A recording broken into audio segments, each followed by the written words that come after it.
So what does that mean? Think about a mortgage foreclosure and the house sells at a foreclosure sale for $300,000, but the mortgage was only $200,000. So the mortgage got paid off. There's $100,000 sitting after costs. Well, that's supposed to go back to the homeowner, or maybe sometimes subordinate lien holders. And in tax sales, the end game is typically the same. There's a foreclosure if it doesn't pay back. And what the Supreme Court said is that these sales are going for way over the tax amount. This is tax, not mortgage. So it's way less than what the house is worth in a lot of cases, not always, but most cases. And that excess surplus that's created from that foreclosure sale has to go back to the homeowner.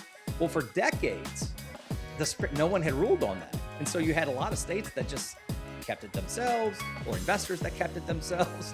And that became part of the return model, is like factoring that, hey, once in a while, we're going to get a home run and we're going to roll that into the ROI of our portfolio. And that is what it is, but not anymore. Welcome to the Build to Billions podcast, where we guide successful entrepreneurs and investors on their journey from millions to billions. We believe the key to scaling and compounding your wealth in life starts every single day with the mindset and practice of stewardship over ownership and applying billionaire biblical principles. Our ultimate goal is to help you scale and compound your wealth in life so you can get more all the way to help MVPs. My name is Brett Swartz. Each and every episode, we're joined by the world's top entrepreneurs, millionaires, or billionaires, and they share their secrets and insights with us so we can all compound and make a bigger impact. I'm excited about our next guest. He's going to give us kind of like a mini masterclass on how to invest with deed investing. And in fact, I'm kind of fascinated because I don't think we've had anyone on the show to speak about this before. And it's there's definitely lots of ways to make investing in real estate. And so these are tax sale investing simplified, creating wealth through the JurisDeed founder.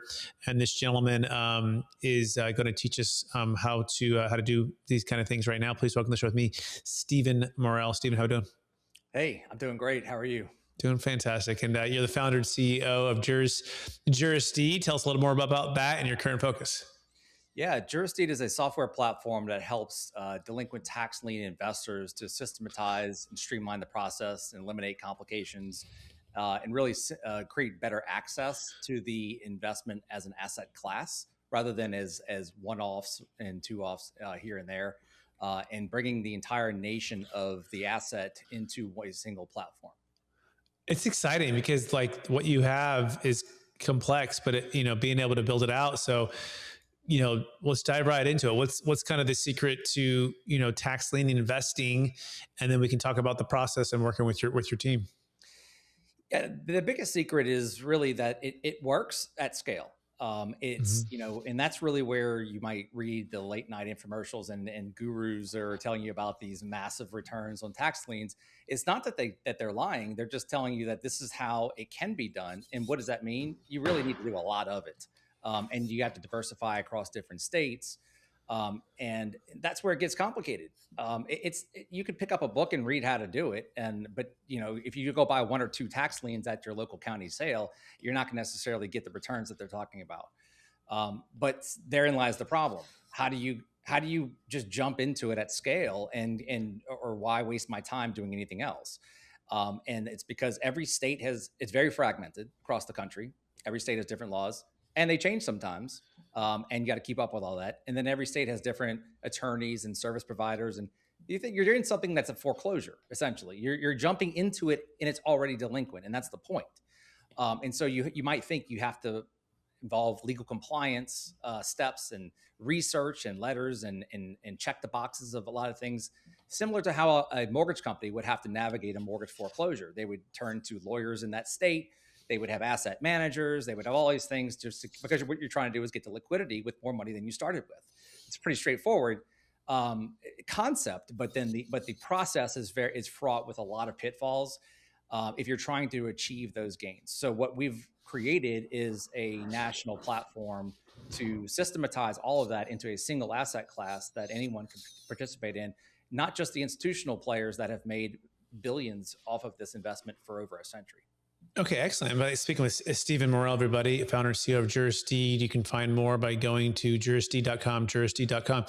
Okay, so that makes sense. Walk us through, how you kind of tell me how complicated it can be. I guess how simple is it with you guys, and walk us through what the average a person who's invested in real estate, either passively or actively, he's owned some rentals, maybe, as business owner is like, okay, well, why would I jump into something I don't know? And how simple really is it with using your guys' software? The best analogy is you don't have to learn how to be a stock trader to make money in your 401k, right? So other people have already figured all that out. You just need to say yes.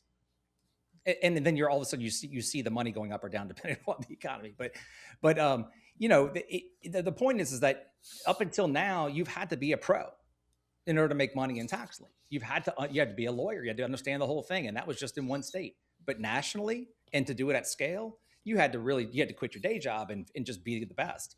And that's what we're changing that. We're basically taking all the institutional tactics that have existed for decades and bottling them up and putting them and making them accessible to anyone to take advantage of without needing to learn how to do it yourself.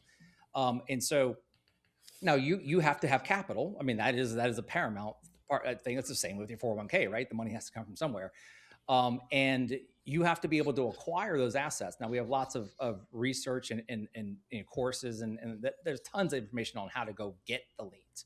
The hard part is not getting the liens. It is, what do you do with it after you've acquired it? And how do you end up with not a bunch of lemons that just steal all your time and money away and wish you never started in the first place? How do you get to where you're happy and you're making returns like they were the late night infomercials and gurus had promised you might be able to make? And so that's the path forward. Through the software, we're able to do that. Now you still have transparency and control, which is paramount. This is your financial wealth building tool. And so you're able to, just like if you were managing your investment accounts online at Fidelity, et cetera, you would still expect to be able to log in anytime you want to, see what's going on, to hit the stop button, hit the start button, increase, decrease, all that kind of good stuff. So we're still early on and we're building all these tools out, but you absolutely are going to have transparency and control all the steps of the way. But where we're intersecting the investor in the journey is just after acquiring the assets at the tax sale, which is where the hard part really comes in. And then taking you all the way through to liquidity, all the way you're cashing your check. And so getting to the good part, what can I make from this, right? That's what the other part of your question. Institutional investors have averaged 15, 18% year over year. And they're playing the long game, right? And there's a massive change going on right now in this space. Exactly. And it's the timing. I would like to say that I did this on purpose, but I can't control what cases go to the Supreme Court and change the whole landscape of the investment. But just a couple of years ago, the Supreme Court ruled that you can't have excess surplus from selling the property at a foreclosure sale. So what does that mean? Think about a mortgage foreclosure and the house sells at a foreclosure sale for $300,000, but the mortgage was only $200,000. So the mortgage got paid off. There's $100,000 sitting after costs. Well, that's supposed to go back to the homeowner or, maybe sometimes subordinate lien holders. And in tax sales, the end of the game is typically the same. There's a foreclosure if it doesn't pay back. And what the Supreme Court said is that these sales are going for way over the tax amount. This is tax, not mortgage. So it's way less than what the house is worth in a lot of cases, not always, but most cases. And that excess surplus that's created from that foreclosure sale has to go back to the homeowner. Well, for decades, no one had ruled on that. And so you had a lot of states that just kept it themselves or investors that kept it themselves. And that became part of the return model. Is like factoring that, hey, once in a while, we're going to get a home run and we're going to roll that into the ROI of our portfolio. And that is what it is, but not anymore. 9-0 decision. This is not controversial. You can't take more than you're owed. And that was the whole point of the foreclosure. So now you have to really, really get lean with your operations. You got to find other ways to mitigate that reduction of potential return. And by using software and by outsourcing things that you used to maybe do in-house because you could. Right now, it doesn't make financial sense to do all that stuff yourselves because you're going to run yourself out of a return at all. Okay, so let me calculate. So let's say you had $1 million tax lien, and the property if it would sell for $1.3 million. In the past, you get the 1.3. In this scenario, they're like, nope, you only get the $1 million. So that's worse for you as an investor, right. Which means you need to be able to get leaner and scale it better, which makes sense for what you're doing. Right. Where does the 300 go now then? So it goes back into the court. It's a court process that handles foreclosures typically, or a sheriff, Okay. that kind of thing. So it goes back to the court to hold to try for the state, which of course controls the foreclosure process, or the county has to try to get it back to the homeowner.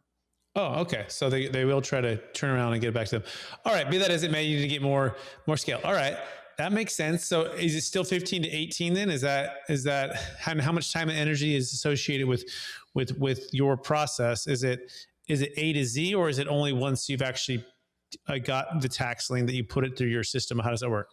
Yeah, so our software, we take the assets in after you've acquired them at the tax lien auction. Typically, these are annual auctions. They're held at the county level, and it's a piece of paper. It says you now own the tax lien on this property. The government transferred it to you. You paid the government cash. They give you the certificate. You're now the debt collector.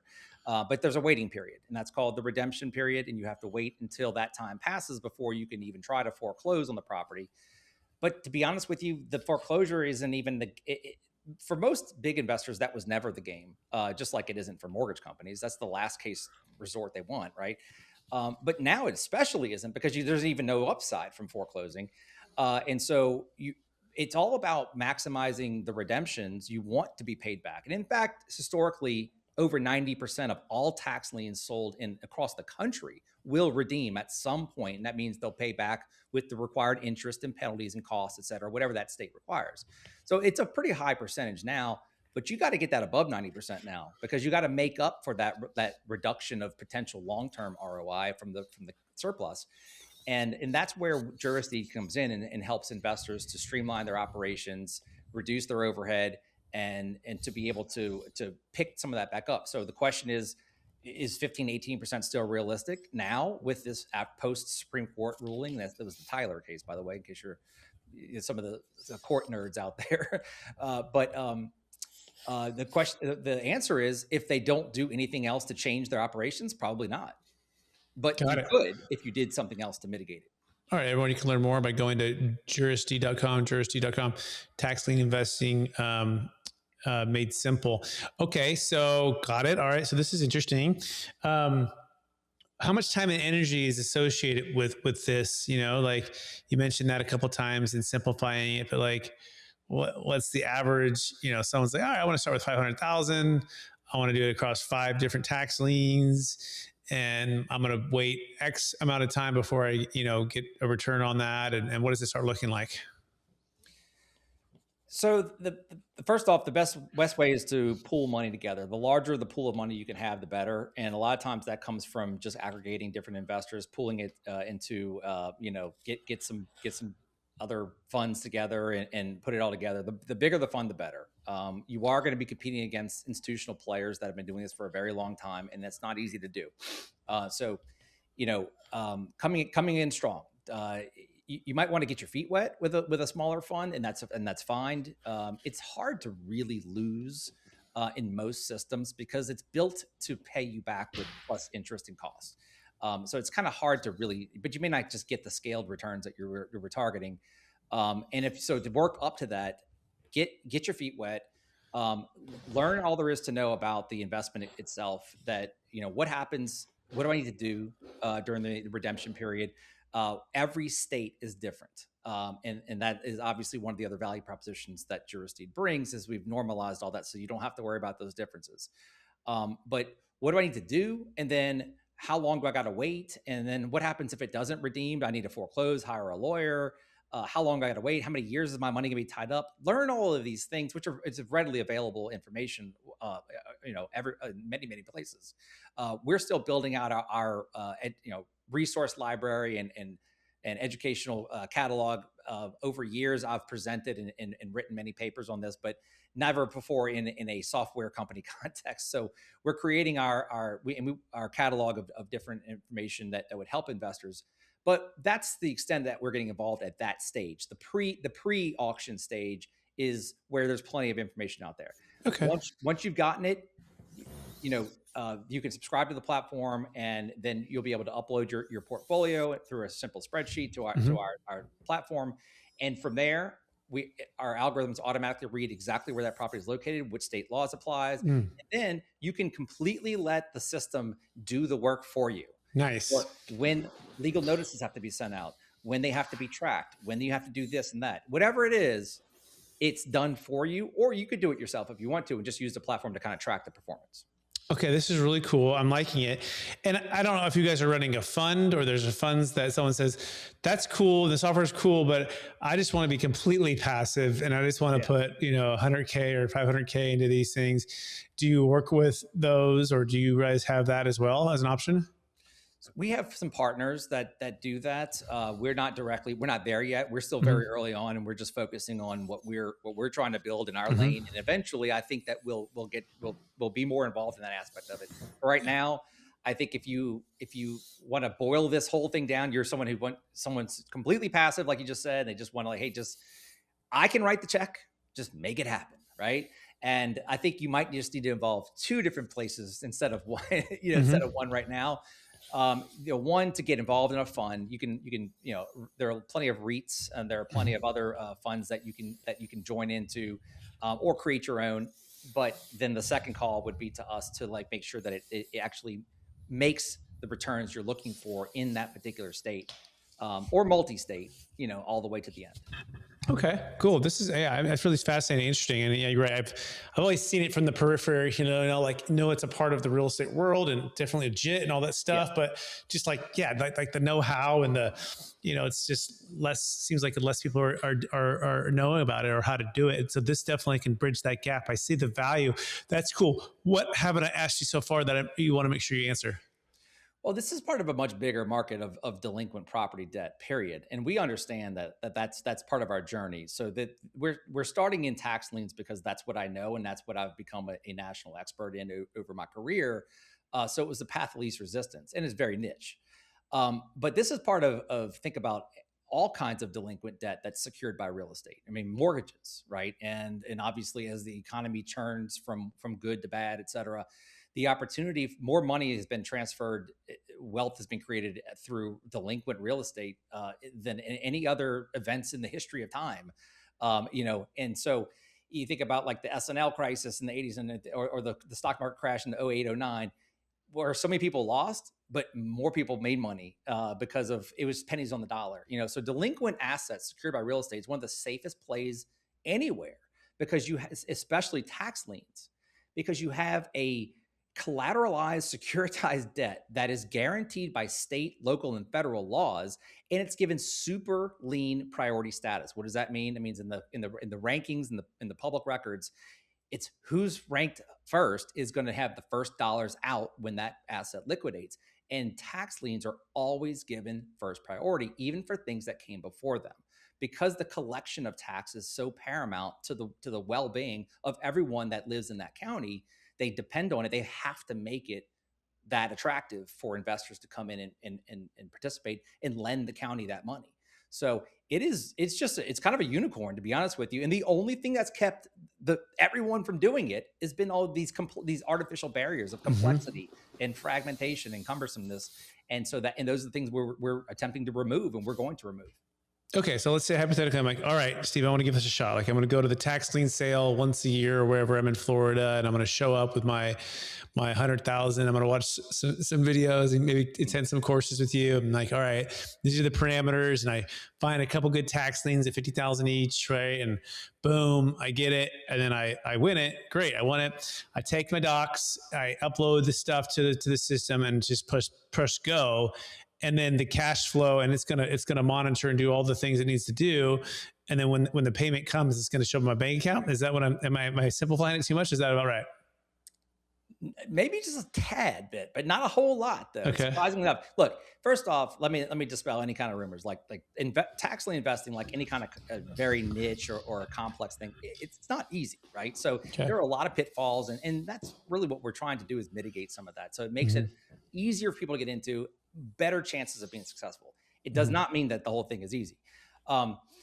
So yes, you would acquire the liens and whatever. There's all kinds of strategies there that we don't have time to get into, and it isn't the focus of our company. But basically, there's a lot of information out there, a lot of courses, a lot of companies. Tax Lien Code is another one that puts out tax sale resources. These are companies that have been around for a long time, and that's their main thing, is making sure is connecting with investors on the front end and ensuring that they have the right knowledge base and expertise to be successful when they acquire it. And typically that's where they stop. They'll say, oh, we have preferred vendors and attorneys in these states and everything, and kind of say, good luck, and obviously that's the gap we're filling. But yes, you can be very hands off because of our system that has not existed before. You would have to manage vendors and attorneys and title companies and understand the laws and have teams of people to go do drive-bys and research and everything. And it's a full-time job for several people. Some of these institutions that have been made all this money in it, the ones you hear about, like these massive returns, they have 30, 40, 50 people that have been doing this for decades, and they have built their own software systems. It's like, how in the world, like there's a reason why they're doing that well. And even those players we have some of them as our early adopting customers, because they're just trying to smartly streamline their operations and reduce overhead, et cetera. And they're seeing it as a way to move forward too. And so it can benefit anyone at every level of whether you're just starting or whether you're already invested in it and you're trying to, do better or make a better return than you are now. Okay. Yeah, God, this is good. And then do you see the software eventually moving to, like you said, mortgage deeds and delinquents there? Is that kind of what you see the second iteration of this? I think so. Yeah. Although I have stopped guessing to try to read the magic 8 ball about exactly how startups are created and where they end up being. One thing is for certain, it's never what you think it's going to be. And so, part of being going from 0 to 1, right? Creating something that doesn't exist is you have these preconceived notions about what you think it's going to be. And somehow if you're smart, and I have certainly skinned my knees several times, you let the market take you where it wants to go, right? You don't try to tell the market what it wants. You just respond. And so, yeah, look, I think it makes perfect sense to get to that point. It is 10x of the marketplace, at least maybe 20x of the tax lien market mortgages are. And it's something that has been, ask anybody, how does somebody get a delinquent mortgage? How do they buy a delinquent mortgage? It's because you probably know someone at the bank, right? Joe is an attorney and knows Bob, who works at Bank One, whatever. And that's it. That's how they get him. It's ridiculous. It's just the good old boy system. And it's like everybody, there's no laws that say you have to have a license to buy it. You have to have a certain amount of education. No, it's a public tradable asset. Like you should be able to, a private asset. You should be able to just go get it. And yet it's kind of held like this. Why? Because there are people who make a lot of money from it, and they would like for me not to be telling you this right now. Yeah, very well said. Stephen Morel, everybody. We're speaking with founder, CEO of JurisDeed. You can learn more by going to jurisdeed.com, jurisdeed.com.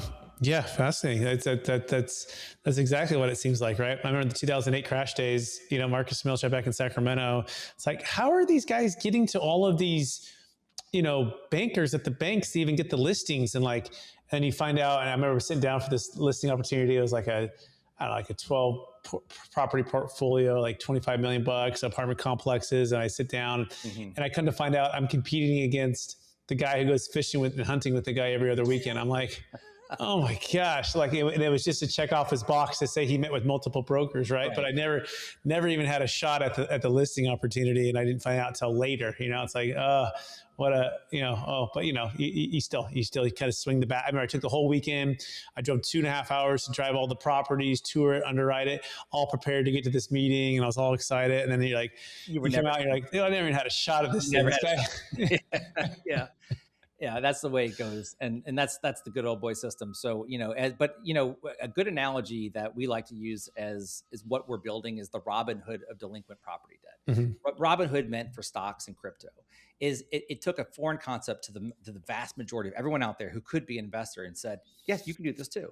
Just sign up and click this button and you're in, right? It made it that simple and you didn't have to understand how to do it. So we do capital gains tax solutions, and it's some crossover here. Ours is like big exits on big Bitcoin business real estate, not using the 1031 exchange. You can defer the tax. Cool thing is once the funds are in this trust, you can invest back into stuff like tax liens and different things, all tax deferred. So it's kind of like a 1031ing, businesses or real estate into tax liens if you think about it like that. But I'm curious on like the software piece. Were you just kind of, you always knew how to do software, or you knew how to, like you were a computer person with real estate and kind of just mixed, or how did you figure out how to basically do what you've done? It's kind of part of my career journey. No, I was not trained formally in software, and I still am not the person that this company will always lean on for software development as we are doing right now. Thanks to AI, I'm able to do a lot more than I would otherwise be able to do. I went from being I'm an attorney in Louisiana. I was living here during Hurricane Katrina. My home flooded. Was been practicing law for a few years and hated every second of it. I just billing hours for doing other people's meaningless work. I just wanted to jump out the building. And that was sort of an awakening for me. I came back to my flooded house and had to learn how to fool with real estate and rebuild it. And I literally pulled up a boat to my house the first time I came back to it 2 weeks after the storm. And it's just nuts. I mean, it was just a crazy experience. And I just, again, fell in love with real estate. And then when I fixed my house, I was one of the early ones because I'm an Army veteran and I had USAA and they had checks on the ground ready to hand out to veterans. And I looked around by Christmas time. I was back in my house and I saw the rest, like 80% of the rest of the city was still vacant. I'm like, oh my God, I need to do something with this gift that I've fallen in love with real estate. I'm back in my home. I can do so. I have a law degree. What can I do? And we started working with the title insurance companies to get some of these blighted, abandoned properties to locate the homeowners because you can't move their house until you find them, and then get them moving along, get the commerce moving, but also taking care of my city at the same time. So it was really, really an awesome. It took me a while to figure all this out. But I went down that path, and that led me into a position I held for about 5 years as the chief legal officer for a software company. They were already working with local government to collect delinquent tax. They were hosting the tax sales online. They were one of the first ones to put them online. And they needed a lot of legal compliance, aspects kind of intertwined with all this stuff. And so I had developed this title insurance product to ensure the ones that, believe it or not all of the properties sell at these tax lien sales. There's might be a 500 of these for sale in 1 year, and investors are smart, right? They'll pick the 400 they wanted. The other 100, guess what? Nobody paid those taxes. And so typically the counties and states have a process to just take them back into inventory, and then they try to sell the property some years down the road. Well, imagine this is the bottom of the barrel, right? These are the worst and the dirtiest titles. And those are the ones that I was given as almost like a fool's errand to go try to get clear title on these and come back and let me know when you succeed. And maybe we'll let you play around and put these up for auction for us. I figured out a way to do that, and they hired us. And so we had a business, and the rest is history. I worked for this software company and brought this book of business into the software company, and it became a hit overnight. We started spreading this out across the state and then into other states. Mm-hmm. And it worked really well. So being exposed to they had a full-time engineering team. It all came together. I love it. I love this journey. I love the story. Thank you for sharing that. Stephen Morel, it's been awesome to have you on the show. Thank you for sharing this cool insight on what you're doing with software, with investing into tax liens, and really moving the industry forward in a really cool, unique way for people to make money in real estate. Keep doing what you're doing, and encourage everyone to check out what you're doing. Thank you, Stephen. And I also want to thank all of our listeners for listening to another episode of the Billions Podcast. We're also streaming on Capital Gains Tax Solutions Podcast and YouTube channels. Hey, we're on this journey with you to scale it from millions to billions so we can get more all the way to help MVPs. My name is Brett Swartz. I want to encourage you to take action today getting with Stephen and his team for tax liens. And if you have a large exit, business, Bitcoin, or real estate, $1 million plus, and you want to defer some capital gains tax, not being forced into a 1031 exchange to invest into investments like tax liens or other investments at no timing restrictions, go to capitalgainstaxsolutions.com. It's capitalgainstaxsolutions.com. We'll talk to you all again next time. Thanks.